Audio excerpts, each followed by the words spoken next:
Shabbat Shalom, welcome to our Shabbat Bible study. And we will be continuing talking about sacrifices, worship, and things like that.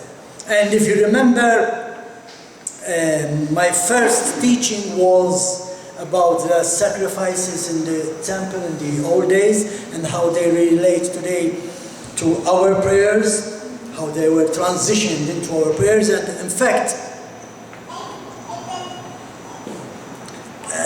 I believe it was your brother who asked, I was asked, like, how is it you are transitioning the sacrifices into prayers today? And the answer is very, very simple. The sacrifices were to be kept forever. And the word forever is the word forever. So when God says, we need to do something forever, we better not stop doing it. And the sacrifices in the book of Leviticus are something that God is telling us to never stop doing. When we study the second part of the book of Exodus, we notice that it talks mainly about the tabernacle, about the tent of meeting. When then we come to the book of Leviticus, we notice that the emphasis is more on the sacrifices. The sacrifices which were to be carried out in the tent of the meeting. So this is how important it is to God. He gave us a whole book, how to come, how to enter His presence. How do we enter His presence today? Through prayers. That's why the answer to the question is very simple. This tells us that if today we are the living stones, if we are the stones that form the temple of God, and we believe that we are because of what Peter says, then these sacrifices still need to be going. What is a sacrifice? We already said that a sacrifice is a korban. A korban is something that draws us near to God. What draws us near to God today? Prayer.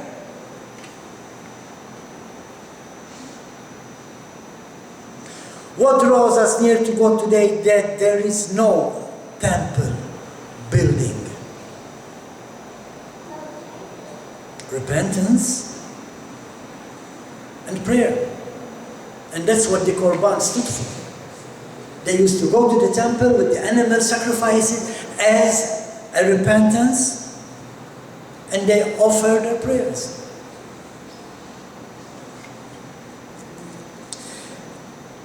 So, are we still to offer sacrifices to God today? Remember that our body is the temple of the Holy Spirit. We are living stones that forms the temple. What is Rabbi Shaul saying in Romans 15 verse 4? For everything written in the past was written to teach us, so that with the encouragement of the Tanakh we might patiently hold on to our hope. So yes, my answer is yes, we still need to bring our sacrifices daily to Adonai. Isn't that what it is written in the book of Leviticus? If it was written for us, we still need to keep on doing it. Leviticus 6 talks about how the priests were to prepare themselves daily for the service in the tabernacle, in the temple also. And we still need to do that even today. We need to prepare ourselves to enter in the presence of God. You cannot just go and enter the presence. As holy as you might feel, if you do not repent, you cannot be in the presence of God.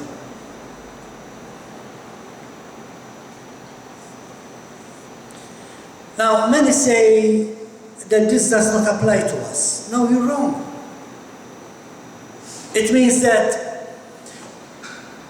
when somebody says that, listen, the book of Leviticus is not for us today, it means that they are just reading the book of Leviticus. If they are reading the book of Leviticus, they are not digging deep into what it is saying. By now, you should know that Messiah Yeshua is found in the book of Leviticus. Some say it's a boring book. You know how many Christians I know, they start reading the Bible, and then they come to the book of Leviticus and they either skip it because it's boring. Today I will show you that it's not boring, especially if you want to lose weight. You want to lose weight? Pay attention to this lesson.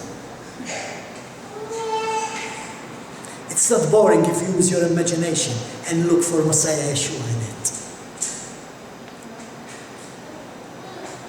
You read about the sacrifice, you close your eyes, you imagine the temple, you imagine the priests in their splendid clothing, imagine the rituals going on. You can even study about these things if you want to have a full picture of how they used to do the things. And you see how beautiful it is. Now think about yourself being built into a priest. Isn't that what Peter says, Kefa? Imagine how splendid you must look in God's eyes, especially this morning.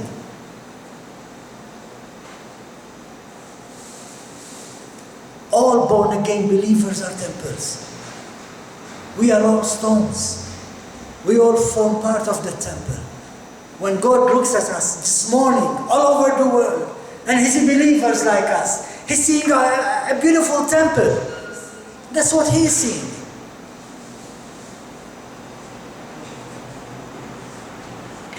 First Peter chapter 2 verse 5. You yourselves as living stones are being built into a spiritual house to be Kohanim, priests set apart for God to offer spiritual sacrifices. Now you're not killing lambs and sheep and cows.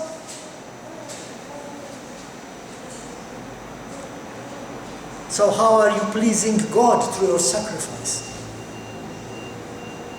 Let's read again. You yourselves, as living stones, are being built into a spiritual house to be Kohanim, set apart for God to offer spiritual sacrifices acceptable to Him.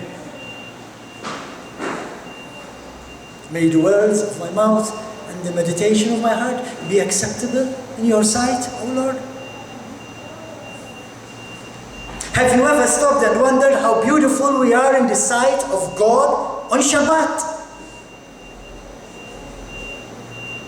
As His people, Israel, we're coming together as a standing temple. Again, the word standing is here. And since you believe we are the temple, have you ever stopped to meditate on what it means to be the temple of the Ruach HaKodesh, the temple of the Holy Spirit? Let's see what Rabbi Shaul has to say in his letter to the Hebrews, chapter 8, verse 5. Hebrews 8, verse 5. But what they are serving is only a copy and a shadow of the heavenly original. He was talking about the tent of meeting and the temple of Solomon. For when Moshe was about to erect the tent, God warned him, see to it that you make everything according to the pattern you were shown on the mountain. Now, if the temple is a replica of what is in heaven,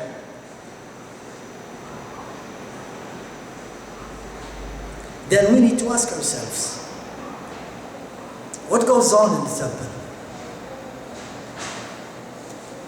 Worship. The temple was there for people to come and worship God. What are the spiritual sacrifices that Kefa is talking about? Are they not our prayers, our worship?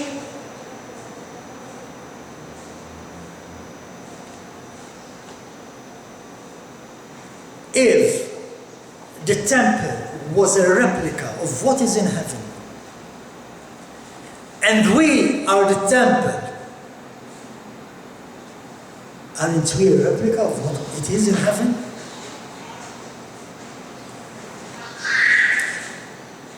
When the tent of the tabernacle was there, and later even in the first temple, God used to come down in the Holy of Holies. It was from this place that God used to give his instructions to his people. It was from this place that God guided his people for 40 years in the desert, guiding them when to stop, when to move on. If we are the temple, where is the Holy of Holies? Where is that place today in our body? It's in our mind. When you come across the word heart or mind in the Bible, it's the same.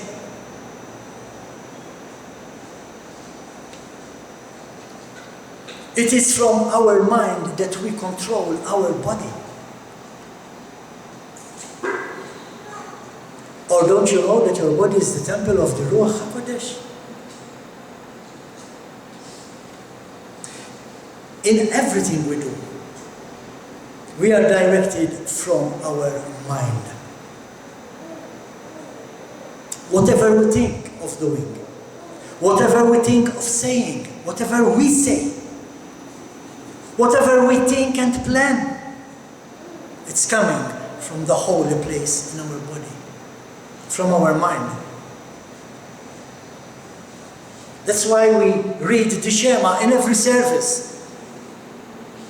Now you will get to know little by little. So far we've been meeting on Shabbat. We sing the Shema. We're gonna meet on Yom Teruah. We will sing the Shema. We will be meeting for 3 services on Yom Kippur. 3 times we will sing the Shema. What does the Shema say? Love God with all your mind. It's the Holy of Holies in your body. If you are the temple of the Ruach HaKodesh, if you are Torah guided, then you should be offering sacrifices, because that's what the Torah instructs us. If you are guided by the Torah, you pray.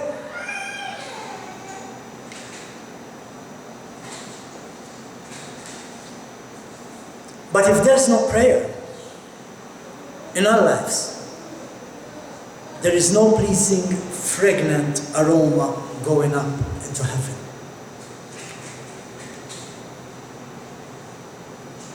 If there was something that God enjoyed, was the smell of burning fat. Have you ever smelled the smell of burning fat? No? Don't you used to cook with fat in the old days, your parents? My grandma used to. My grandma used to cook me eggs in fat, not in oil. It's awful. It's a bad, unpleasant smell. But God loves it. So what's so pleasing to God in such an awful smell? And if you Google the book of Leviticus and the word fat, you will come across the word for at least 31, in at least 31 scriptures. God is asking for the fat to be burned. That's why I told you last week, you are looking in my notes. You were talking about burning fat. Now if you want to burn fat, listen to this teaching. You will lose a lot of kilos by the time we finish. Why is God asking for the fat to be burned when performing the sacrifices? And how do we burn that fat today? How do we offer the fat to God if we are not killing animals anymore? Let's go from the easy part. Let's start from the easy part. What goes into the fat? The poison we eat. All the poison in the food that we eat, it goes into our fat. So again, even fasting to seek God also helps in taking care of your body. It cleans us from the poison. When we fast, we clean ourselves from the poison that we eat. And the thing is this, you will start connecting joints. What causes poison in our life? Sin. In a nutshell, God is telling us to bring our sin and lay it down on the altar and burn it.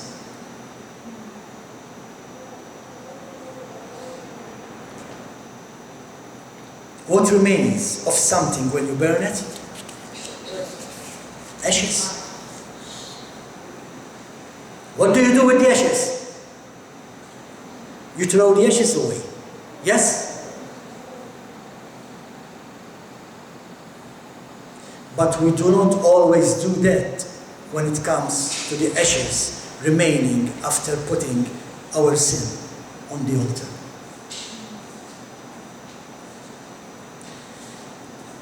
Have you ever wondered what the ritual of the leftover ashes from the burning sacrifices is all about? At least in one particular sacrifice?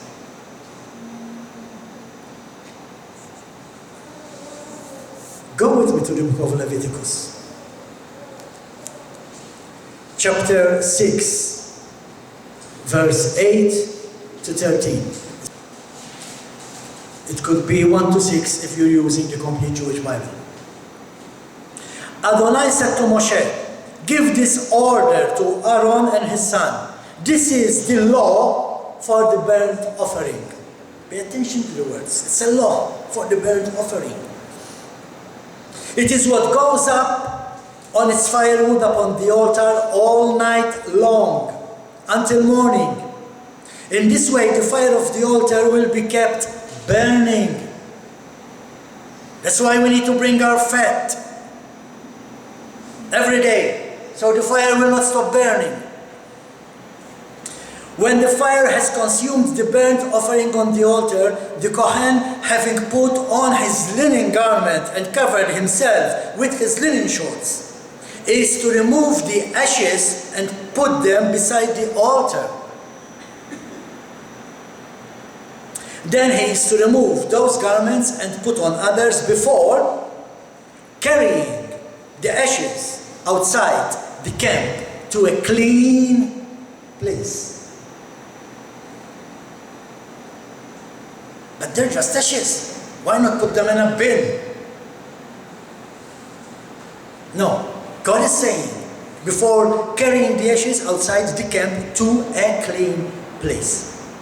In this way, the fire on the altar will be kept burning and not be allowed to go out. Each morning, the Kohen is to kindle wood on it, arrange the burnt offering, and make the fat of the peace offering up in smoke. Fire is to be kept burning on the altar continually. It is not to go out. Are we keeping the fire burning? Are we bringing the fat on the altar when we come in the presence of God?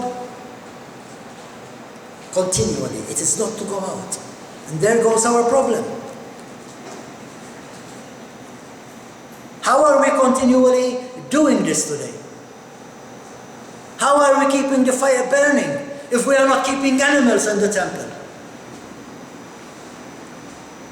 Are we putting the fat on the wood for the fire to keep burning?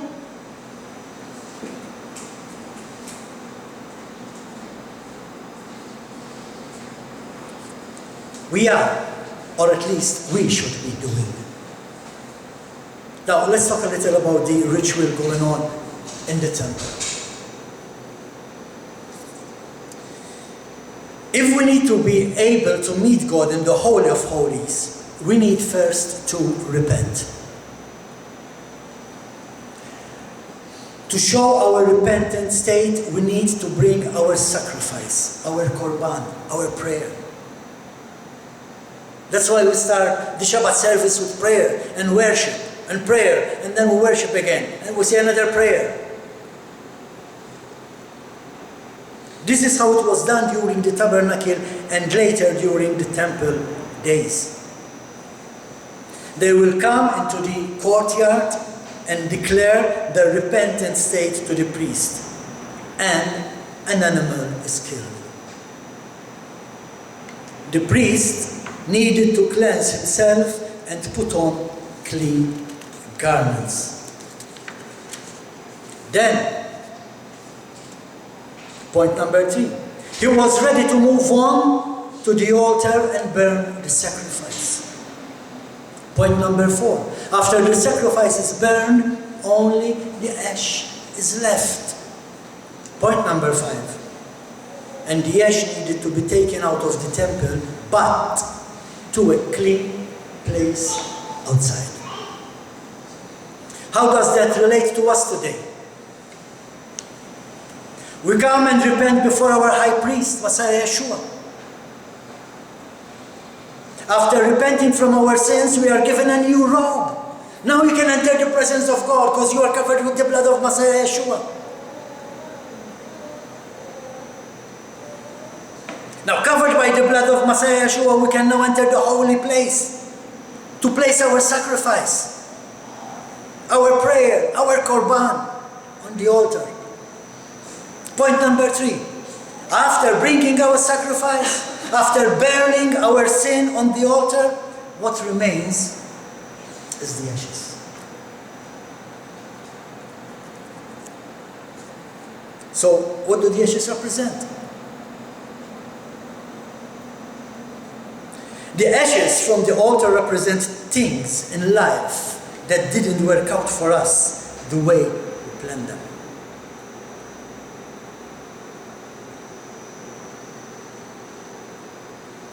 You repented and now you are clean. And praise God for His mercy and forgiveness. You come to God, you repent, and God will forgive you. But the ashes remain.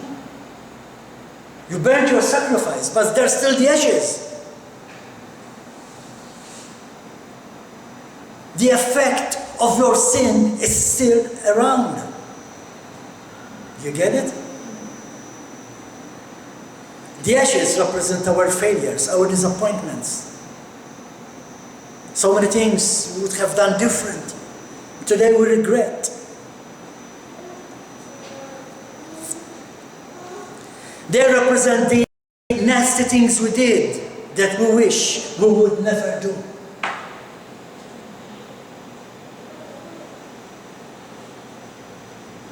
The ashes represent the pain we brought on others because of our selfish decisions. They remain there. You are forgiven, but the person you've hurt is still hurting. Ashes are things you would rather not smell, rather not look at. Perhaps pretend they never even existed. But they are real. They remind us of how we took the wrong path, how we hurt people by our actions. People were burned by our fire.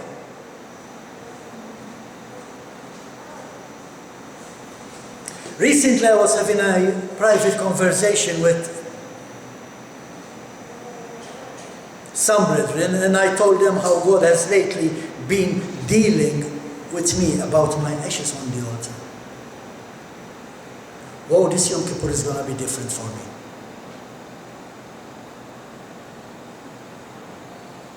He's been bringing up to me things I did when I was young, and by which other people were hurt. Things I don't want to think about. But God is bringing them in front of me. And I know why. It's time to repent. It's time to burn the fat and take care of the ashes. And it grieves me to realize that today. I did things, I don't know, other people were involved and they were hurt. And God is bringing them up today before my eyes. Every day. It grieves me knowing that I cannot fix the hurt I brought onto others. And I truly believe this year's Yom Kippur is going to be different for me. That's why I'm looking forward to it. That's why I want to do the whole session of Yom Kippur, even if you're not here, even if I have to do it by myself. I have to burn the fat, and I need to take care of the ashes. We need to take the ashes from the altar and place them in a clean place. Ashes do not disappear just because we forget about them.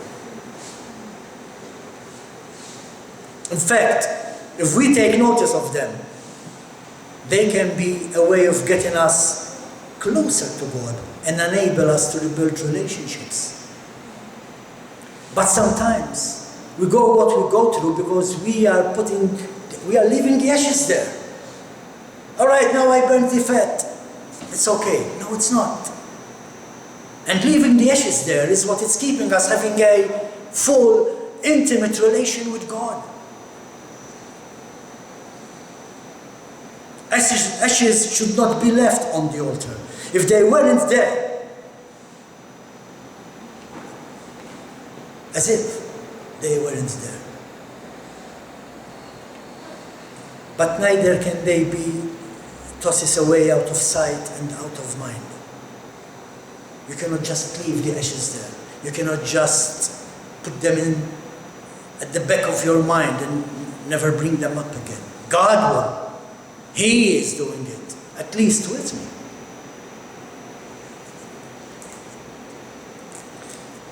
Ashes, they need to be elevated, sanctified, allowed into our lives so that we can deal with them.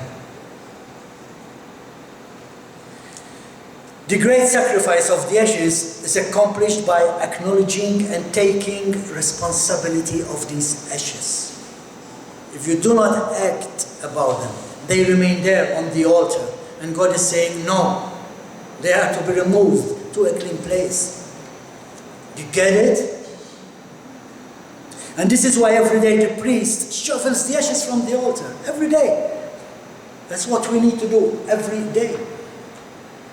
The priest knew that these ashes exist and that they are holy. How do I know the ashes are holy? They were on the altar. Meaning that our sins are forgiven, but the pain we create to others through our wrongdoing remains there. That's what this sacrifice is all about. You still find it boring? And we read in Leviticus 6 that the priest would eventually have to change his nice clothes in order to get the full sweeping job done and remove all the ashes. How do we do that? Again, after coming to Messiah Yeshua to repent, we are giving a new robe to appear before the throne of God. When we repent, then we are covered with the blood of Messiah Yeshua, the new robe. But as we are saying, the pain we created remains. How do we see to that? How do we shovel it outside the temple to a clean, holy place? We bring it at the feet of Messiah Yeshua. That's a holy place. We ask Him to bless those who were hurt. We ask Him to heal even hurt and pain that we might be going through because of what happened to us. We're not just talking about things that we created, but we are also talking about pain that we go through. And that is part of our prayers. That is part of our sacrifice. That is part of our korban. This is what it means to be born again.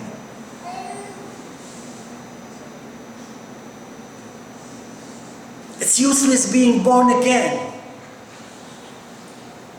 and you do not repent from the pain you caused. All right, now I'm born again, Jesus forgave me, yay! No, it doesn't work that way. You need to come to Messiah Yeshua and repent, truly repent.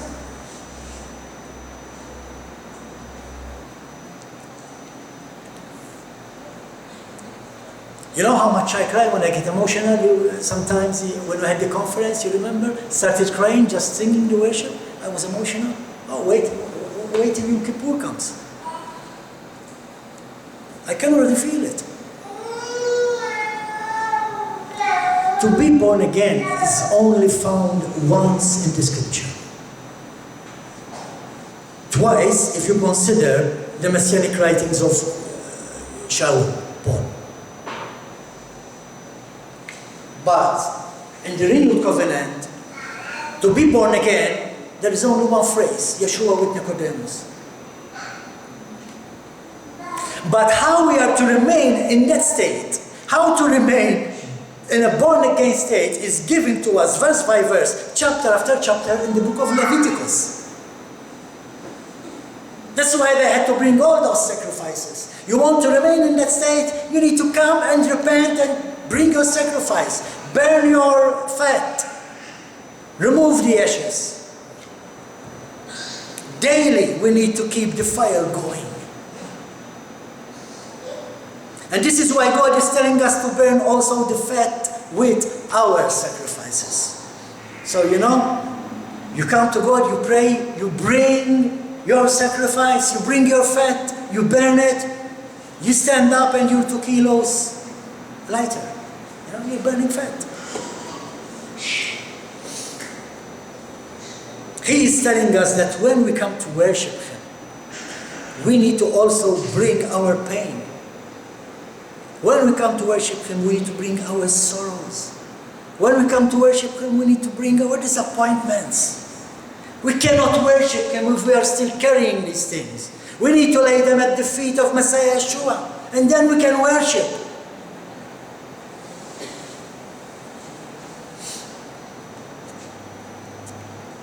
And this is the reason why I said that the sacrifices in the Old Testament are transitioned into prayers into our life. And I love it when I'm challenged with such questions. Such questions make me study, make me look deeper. And I get to know new things about God, like we said this morning. God wants us to know Him, to have knowledge of Him. This is how we get the knowledge of who God is. When we study the Word, not just read it. Yes, if you read the book of Leviticus, it's boring, I know. But when you study it, and now we're just talking about one sacrifice. Through our prayers, when we bring our sin on the altar, the fat we are bringing keeps the fire going.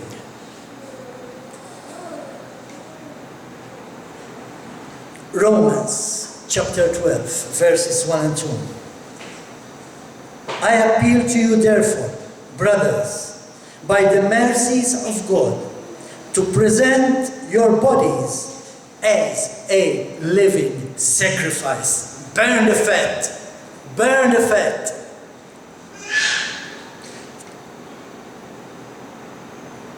Let's read it again. I appeal to you, therefore, brothers, by the mercies of God, to present your bodies as a living sacrifice, holy and acceptable to God, which is your spiritual worship. You cannot worship God if you are hiding these things. There's nothing hidden from God.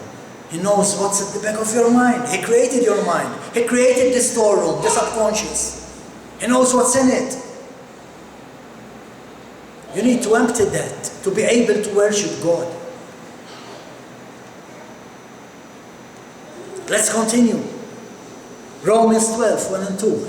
Do not be conformed to this world, but be transformed by the renewal of your mind, that by testing you may discern what is the will of God, what is good and acceptable and perfect. What is perfect worship? Burning the fat. Take the ashes and put them in a holy place. Repent. Express yourself to Yeshua. And put the ashes at His feet. It's the only holy place there is. No other place will do. And this is why we are here this morning. Through discerning what is good and acceptable and perfect. Praise God for the Ruach HaKodesh.